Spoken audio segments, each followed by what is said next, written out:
ओम शांति। 18 सितंबर 2023 के ईश्वरीय महावाक्य। पहले सुनते हैं मुरली के मुख्य पॉइंट्स। बाबा ने कहा, कल्प पहले भी बाप ने इस अविनाशी रुद्र ज्ञान यज्ञ से भारत को स्वर्ग बनाया था। अब फिर से आए हैं वही प्राचीन राजयोग सिखलाकर तुमको मनुष्य से देवता बनाने। यह रुद्र ज्ञान यज्ञ भी है तो पाठशाला भी है। जब तक विनाश न हो तब तक यह यज्ञ चलता रहेगा। इसमें तुम्हें अपने रथ को भी स्वाहा करना है। तुम्हारी अवस्था अंत में ही कर्मातीत होगी, क्योंकि जन्म जन्मांतर के पापों का बोझा जो सिर पर है वह जलने में टाइम लगता है। अभी बाप ने तुमको त्रिकालदर्शी बने का ज्ञान दिया है, तो पहले तुम्हें इस ज्ञान को धारण करना है और दूसरा फिर योग से विकर्माजीत बनना है। गृहस्थ में रहते दोनों को ज्ञान चिता पर बैठ पवित्र बनना है, तब स्वर्ग धाम जा सके। बेहद का बाप तुमको यही डायरेक्शन देते, बच्चे अब पवित्र पूज्य बनो। पहले पूरा नष्टोमोहा बनना है, तभी बाप से पूरी प्रीत जुटेगी। प्रतिज्ञा करनी चाहिए कि बाबा हम तो बस आपको ही याद करेंगे, आपसे पूरा वर्षा लेकर ही छोड़ेंगे। तुम्हें मनुष्य को भ्रष्टाचारी से श्रेष्ठाचारी बनाने की सेवा करनी है। प्रदर्शनी समझाने वाला बड़ा एक्टिव और फुर्त होना चाहिए, जैसे मिलिट्री वाले होते हैं। और लास्ट में बाबा ने कहा, चलते चलते कई बच्चों को संशय आ जाता है। माया ऐसा थप्पड़ लगा देती जो बाप को ही फारकती दे देते हैं। इसलिए माया से बड़ा खबरदार रहना है। और अब सुनते हैं महावाक्यों को विस्तार से। मुरली का सार। मीठे बच्चे, बाप की आश है बच्चे पूरा पूरा नष्टो मोहा बने। जब पक्का वायदा करें, बाबा आप हमारे हम आपके, तब सच्ची प्रीत जुटे। प्रश्न, रुद्र शिव बाबा द्वारा रचे हुए यज्ञ और मनुष्यों द्वारा रचे जा रहे यज्ञों में मुख्य अंतर क्या है? उत्तर, मनुष्य जो भी यज्ञ रचते उसमें जो तिल आदि स्वाहा करते वह मटेरियल यज्ञ है। बाप ने जो यज्ञ रचा है यह अविनाशी ज्ञान यज्ञ है। इसमें सारी पुरानी दुनिया स्वाहा हो जाती है। दूसरा, वह यज्ञ थोड़े समय तक चलते। यह यज्ञ जब तक विनाश न हो तब तक चलता रहेगा। जब तुम बच्चे कर्मातीत अवस्था तक पहुंचेंगे तब यज्ञ की समाप्ति होगी। गीत, निर्बल से लड़ाई बलवान की। ओम शांति। अभी यह बच्चे जानते हैं कि इनको पाठशाला भी कहेंगे और ज्ञान यज्ञ भी कहेंगे। पाठशाला के हिसाब से एम ऑब्जेक्ट तो जरूर चाहिए। अभी यह यज्ञ का यज्ञ भी है और पाठशाला भी है। यह रुद्र ज्ञान यज्ञ है। वे लोग इनकी कॉपी करते हैं, मटेरियल यज्ञ रचते हैं, उनमें जौ तिल आदि की आहुति डालते हैं। और दूसरा फिर बहुत बड़ा यज्ञ भी रचते हैं, जहां चारों तरफ शास्त्रों को रखते हैं। बहुत बड़ी जमीन ले लेते हैं। फिर एक तरफ चावल, घी, आटा सब आदि रखते और दूसरे तरफ शास्त्र भी सब रखते हैं। जो शास्त्र मांगो वह सुनाएंगे। फिर वहां यज्ञ में स्वाहा भी करते रहते। बाप कहते हैं, यह रुद्र तो मेरा नाम है। कहते भी हैं रुद्र भगवान ने ज्ञान यज्ञ रचा था, इसका नाम पड़ गया है रुद्र ज्ञान यज्ञ। जैसे नेहरू के बाद नाम रखते हैं नेहरू मार्ग, नेहरू पार्क आदि। अब रुद्र तो है भगवान शिव, उसने ही रुद्र ज्ञान यज्ञ रचा है। इस यज्ञ में सारी पुरानी सृष्टि की आहुति पड़ती है। यह कोई की बुद्धि में थोड़े ही होगा। कितनी बड़ी सृष्टि है, कितना दूर दूर शहर है, सब इस अविनाशी ज्ञान यज्ञ में आहुति पड़ जाएंगे। पुरानी दुनिया का विनाश तो जरूर होना है, फिर नई दुनिया बनेगी। विनाश होने में नेचुरल कैलेमिटीज भी मदद करती हैं। तो यह है रुद्र राजस्व अश्वमेध अविनाशी ज्ञान यज्ञ। अविनाशी माना जब तक विनाश हो तब तक चलता रहे। ऐसा यज्ञ किसका चलता नहीं है। बहुत में बहुत 1 मास चलाएंगे। गीता भी 1 मास सुनाते हैं। अब बाप समझाते हैं, मैंने यह ज्ञान यज्ञ रचा है। यह है राजस्व अश्वमेध, यानी तुम्हारा जो रथ है उनको स्वाहा करना है, बलि चढ़ाना है। उन्होंने नाम दूसरा रख दिया है। दक्ष प्रजापति का यज्ञ दिखाते हैं, उसमें घोड़े को जलाते हैं। बड़ी कहानी है। बाप समझाते हैं, यह है मेरा अविनाशी ज्ञान यज्ञ। अविनाशी द्वारा अविनाशी यज्ञ। ऐसे नहीं कि सदैव चलता रहेगा। जब सारी दुनिया के स्वाहा होने का समय आए तब तक यह यज्ञ चलना है, क्योंकि बाप है ज्ञान का सागर। भक्ति के तो ढेर शास्त्र हैं, ज्ञान का सागर बाप है, तो जरूर उनके पास नया ज्ञान होगा। बाप अपना पूरा परिचय देते हैं और फिर सृष्टि चक्र कैसे फिरता है यह भी समझाते हैं, जिससे आत्मा त्रिकालदर्शी बनती है। त्रिकालदर्शी पने का ज्ञान और कोई दे न सके।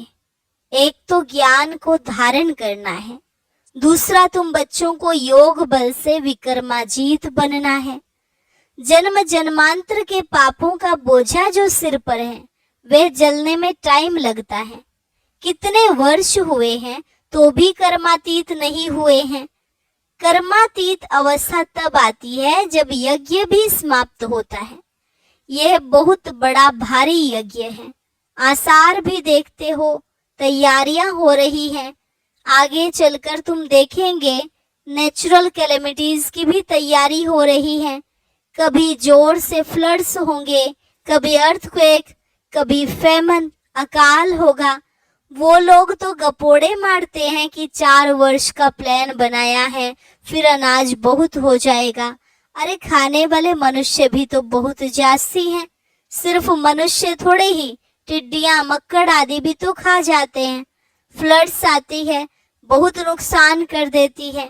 ये बेचारों को पता नहीं पड़ता।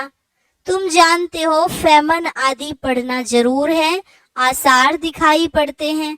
थोड़ी लड़ाई लग जाए तो अनाज आना ही बंद हो जाए। आगे लड़ाई में कितने स्टीमर्स डूबे थे, 1-2 का बहुत नुकसान किया था। बाप कहते हैं 5000 वर्ष पहले भी यह यज्ञ रचा था और तुम राजयोग सीखे थे। यज्ञ रचा जाता है ब्राह्मणों द्वारा। गीता में तो लड़ाई आदि की बातें लिख दी हैं, संजय आदि भी हैं। यह सब है भक्ति मार्ग की सामग्री। यह भी अविनाशी है। फिर से भक्ति मार्ग में वही सामग्री निकलेगी। रामायण आदि जो भी शास्त्र निकले हैं फिर से निकलेंगे।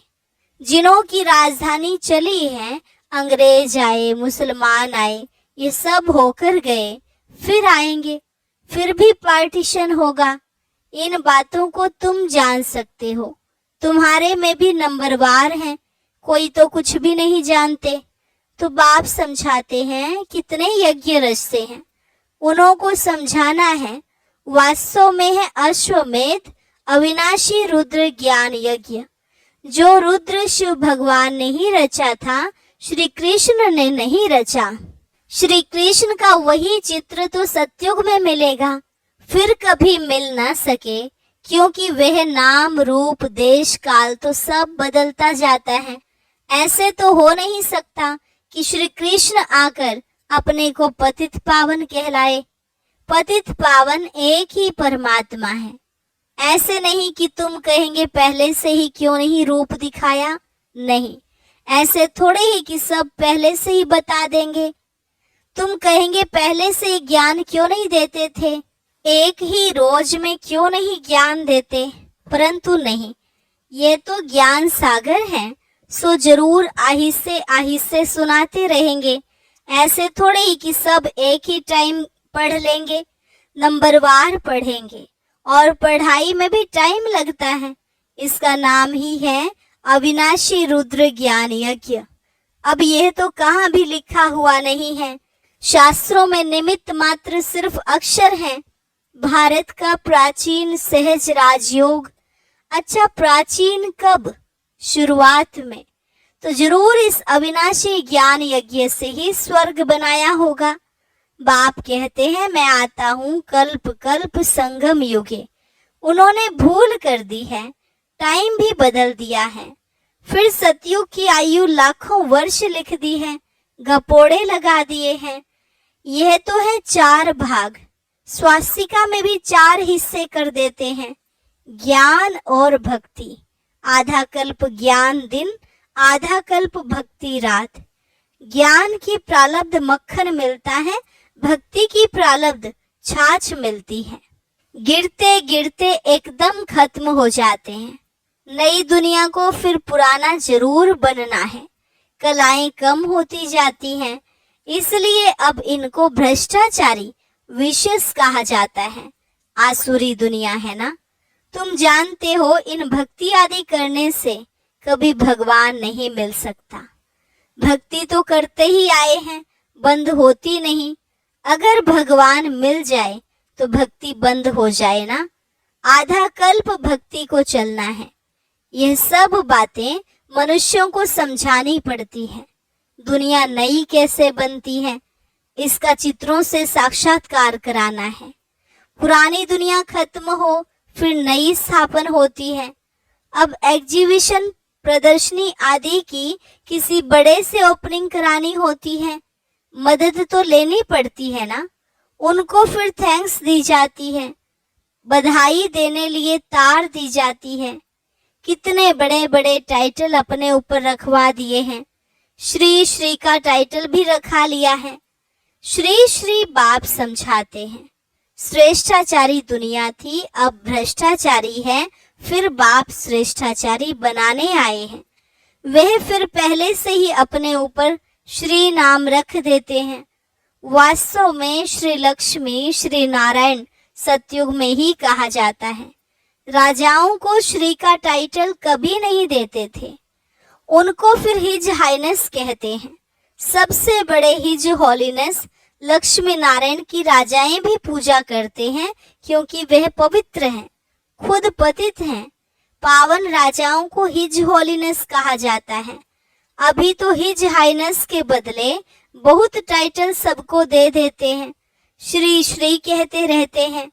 अभी बेहद का बाप तुमको श्री बना रहे हैं। नई दुनिया कैसे स्थापन होती है, चित्रों पर ही समझा सकते हैं।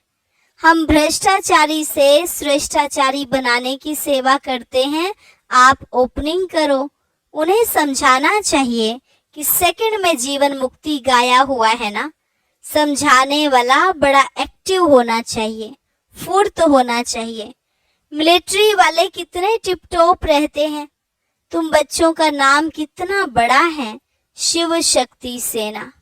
यह ज्ञान मिलता ही है अबलाओं अहिल्याओं को। यहाँ की बातें ही वंडरफुल हैं। ऊंच ते ऊंच भगवान और पढ़ाते देखो किन्हों को हैं, अहिल्याओं कुब्जाओं को। भगवानों आज उन्हों को राजयोग सिखलाता हूँ। ड्रामा में ऐसी नोंद है, परंतु अपने को सब पाप आत्माएं समझते थोड़े ही हैं। बाप कहते हैं यह अंतिम जन्म पवित्र बनेंगे तो 1 सेकंड में जीवन मुक्ति पा सकते हो।